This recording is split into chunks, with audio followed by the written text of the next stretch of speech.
To a parent, the birth of their child is probably one of the happiest days of their lives. But for married couple Glory Chau and Moon Siu, the birth of their second son, Henry, carried a much darker meaning that would come to fruition almost 3 decades down the road. On March 13, 2013, Henry Hoi Leung Chau, then 28 years of age, created a Facebook page along with his elder brother to aid in the search for their missing parents, whom at that time had been missing for almost 2 weeks. To help further publicize the effort, the Chau brothers also elicited the help of Apple Daily, a local newspaper, in producing a short video clip that was posted online, pleading for any information from the public that may help with the search. 去到依家咧，已經12、13日咧，咁都係冇回音，咁就非常之擔心啦。父母嘅手提亦一直搞唔通，而且媽媽不嬲都好有交代。兩兄弟喺4日後報警，警方嗰邊咧就 check 過入境記錄，就發覺咧去到目前為止，佢兩位都係冇出過境嘅。To gather additional information from family members, the police invited Henry back to the station on March 14 for an interview. It was later discovered that Henry, while at the station, openly admitted to murdering both of his parents in a WhatsApp group named HK Tekken. He went as far as explaining the motives for his actions and how he committed the acts in horrific detail in the chat room filled with stunned onlookers. The initial shock among the public about an older couple being murdered by their own son was merely the beginning. The true horror of this murder would come to light only after the police searched the apartment of Jae-jun K, a friend of Henry Chau, where the murders were carried out.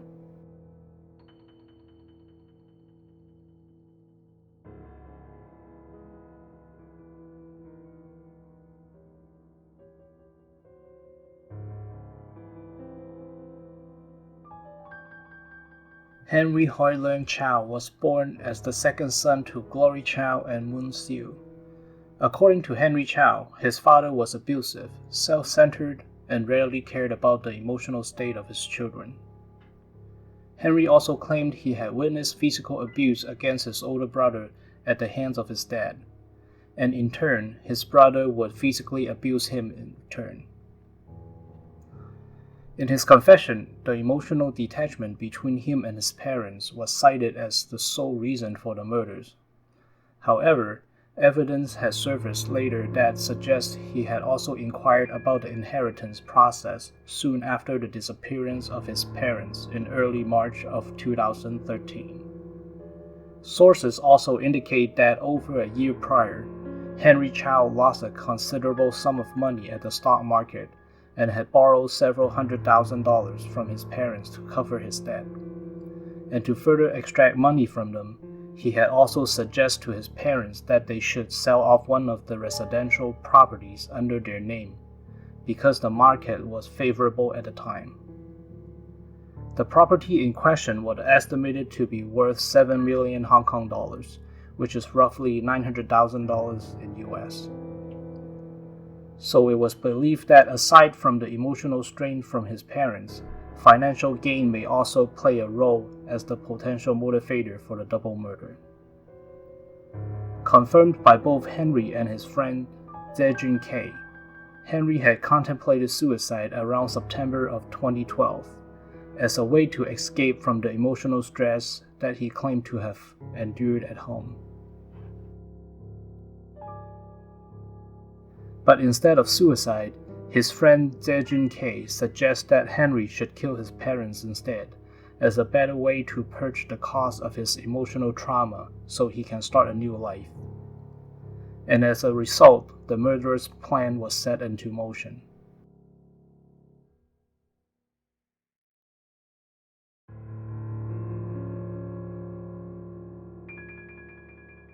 A major factor that was considered during the trial of this case was a difference in IQ between the two defendants, Henry Chau and Jae-jun K.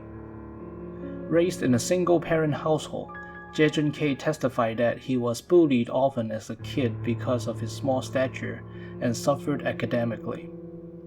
After the death of his first girlfriend, he claimed to have been used and manipulated by 2 other girlfriends over the years.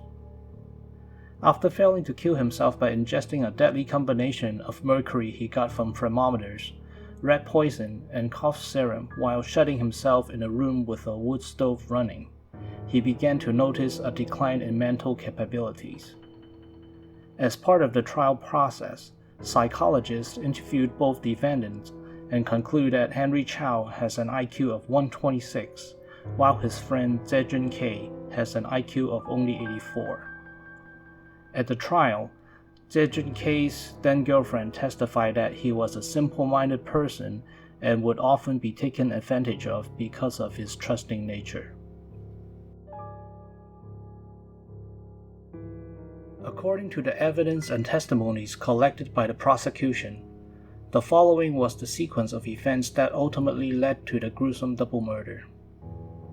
On March 1, 2013, just before noon, under the pretext of giving his parents a tour of the new apartment he rented with his friend, Henry Hoi Leung Chau invited Glory Chau and Moon Siu to the residential building in Tai Kok Tsui at the Kowloon Peninsula for a tour. As soon as the pair entered the apartment, Henry Chau, along with Zejun K, who had been waiting in the apartment, attacked the couple from behind. Although Zare was able to take out Moon without issue, Henry failed to deliver a fatal blow on his father in his first strike and ended up in a struggle on the ground. Zare jumped into to help, but accidentally stabbed Henry on the hand and left leg during the struggle, before he was able to end the ongoing fight by slashing Glory Chau's neck open. After the murder, Henry reportedly went to the hospital and received 11 stitches for his injuries, all the while Zejun K began the methodical process of disposing the 2 bodies in his apartment. Examinations conducted by the medical examiners indicated that besides being chopped up into sections, many of the body parts were lightly broiled before being stored, which hugely delayed the decomposition process. When the police executed the search warrant on the resident, they discovered 2 fridges in one of the rooms and microwaves on top of each of these fridges.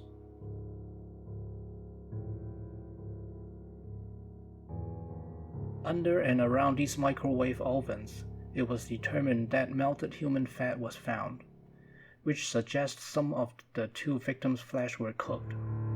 Investigators believed that the plan hatched by the pair was to put these cooked flesh into the 615 disposable takeout boxes that were also found at the scene and disguise them as discarded food items in the trash. 3 large plastic containers were also discovered, containing most of the extremities of the victims, which were salted and treated in an attempt to slow decomposition. The medical examiner stated on record during an interview with local news outlet that he was at all on the level of detail and thoughts that went into the treatment of the victims' bodies. So much so that when his team first arrived at the scene, it was difficult to imagine there were bodies stored in the apartment, since there was no noticeable smell that was typically associated with decomposing human bodies. When the lead investigator was interviewed by the media, he stated that even though they had mentally prepared themselves before entering the residence, they were still shocked when they found the 2 victims' decapitated heads inside the fridge, with their eyes half open, placed on top of rags that were intended to help soak up the blood. On March 5th, 4 days after the murder, Henry's older brother began to call him to ask about their missing parents. To help cover his tracks, he began telling a story about how he had gone out to eat with their parents on the 2nd, and recalled overhearing them talking about a trip up north into mainland China.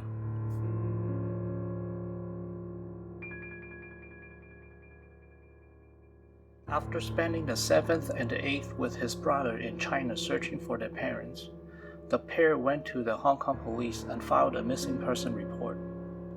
Unsurprisingly, on March 11th, the Custom and Immigration Department confirmed that there were no outbound travel records for Glory Chau and Moon Siu. In an attempt to further solidify his cover story, Henry Chau went along with his brother's wishes and contacted the media for help, and posted missing person notices online to reach a wider audience to help with the search. Unbeknownst to Henry Chau, the sudden surge in publicity about his parents' missing case forced the Hong Kong police to push the case further up their chain of command. Rather than being handled as a typical missing person case, it was transferred to the Organized Crime Bureau for further investigation. Now under the control of the Organized Crime Bureau, every lead was being scrutinized and investigated, checked and rechecked, including the cover story Henry had come up with. After carefully sifting through surveillance videos and purchase records, police began to suspect something seriously wrong must have happened to the missing couple. Going on a hunch, the police invited Henry Chau back to the station for another interview. It was during this interview when Henry admitted to the crime in an online gaming chat room he frequents called HT Tekken. The trial of Henry Hoi Leung Chau and Zejun K for the murder of Glory Chau and Moon Siu, and for preventing the proper burial of said victims, began on August 13, 2014. However, due to the gruesome nature and publicity of the case, jury selection was plagued with several obstacles, including jury members quitting due to mental stress from the photographic and physical evidence presented. Jury selection was finally completed almost half a year later, and the actual trial began on February 23, 2015. Throughout the trial, Henry Chau displayed a general disinterest toward the case and the victims as a whole, referring not only to his parents, but his friend, the co-defendant, by their full name only, a fact that many interpreted as a sign for his lack of emotional attachment to others. On the other hand, Zejun K, while giving his testimonies in court, showed the jury an individual who was struggling to put even the simplest thoughts into words, emotional at times and eager to tell his side of the story, which won the sympathy of some who were in attendance. He firmly denied any involvement in the murders, but did admit to assisting Henry Chau in cleaning and disposing of the bodies afterwards. With the IQ scores obtained by the psychologists during their initial arrest, most media outlets began to paint a picture of a smart but evil individual, manipulating his friend into helping him commit a double murder. In the end, the jury agreed with that theory and found Henry Hoi Leung Chau guilty on both counts of the murder and preventing the proper burial of the victims. He was sentenced to 1 life term for each of the murders. Zejun K was found not guilty for neither of the murder, but was found guilty for preventing the proper burial of the murder victims, and was sentenced to 1 year in prison. However, since it had already been 2 years since the murder took place, Zejun K was immediately released.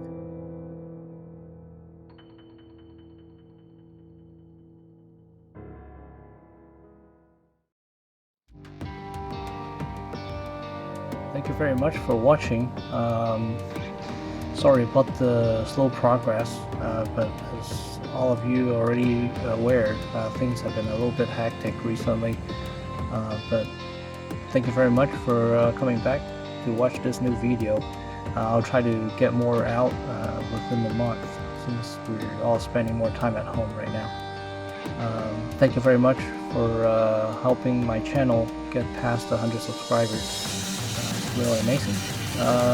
Also, if you want to join in and talk to me personally, I also have a Discord and Instagram account for the channel also. All the information will be in the description below. Okay, thank you very much. Please come back for the next video. Bye. See you later.